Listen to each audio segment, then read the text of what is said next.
Hello friends, welcome back to knowledge Manch once again.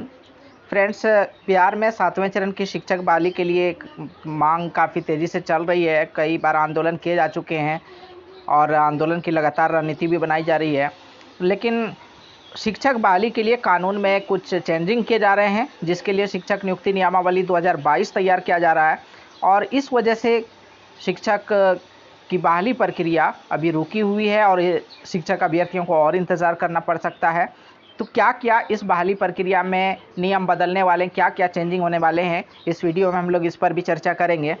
तो बदलेगा शिक्षकों की बहाली का कानून। पटना से ये खबर है। राज्य के स्कूलों में कक्षा 1 से 12 तक, इसमें प्राइमरी, मिडिल और माध्यमिक और उच्च माध्यमिक सभी मतलब इसमें शामिल हैं। 1 से 12 तक लगभग 2.25 लाख शिक्षकों की बहाली के लिए शिक्षक नियुक्ति नियमावली 2022 की फाइल शिक्षा विभाग ने वित्त विभाग को भेजी है।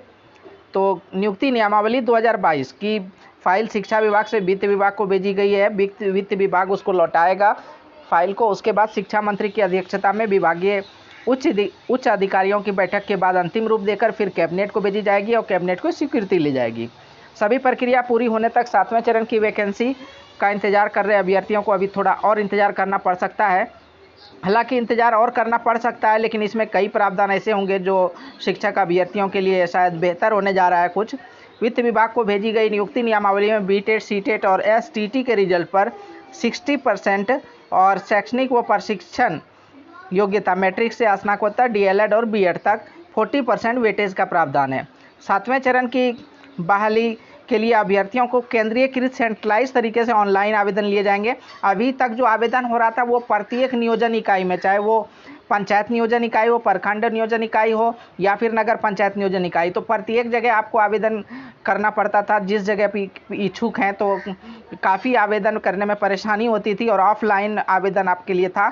लेकिन अब सेंट्रलाइज तरीके से सिर्फ एक बार आप आवेदन आपको करना पड़ेगा, वो भी ऑनलाइन। तो इस परेशानी से आप बच सकेंगे नई नियुक्ति नियमावली के अनुसार। इसी तरह अब जो मामला उठ रहा था कि अदर स्टेट के स्टूडेंट्स आ रहे हैं, तो शायद इस बार जो नियुक्ति नियमावली बन रही है उसमें अदर स्टेट के स्टूडेंट बिहार का निवासी होना अनिवार्य कर दिया जाएगा।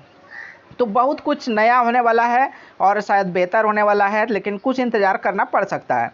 किस नियोजन इकाई में शिक्षक बनना चाहते हैं, इसका ऑप्शन मांगा जाएगा।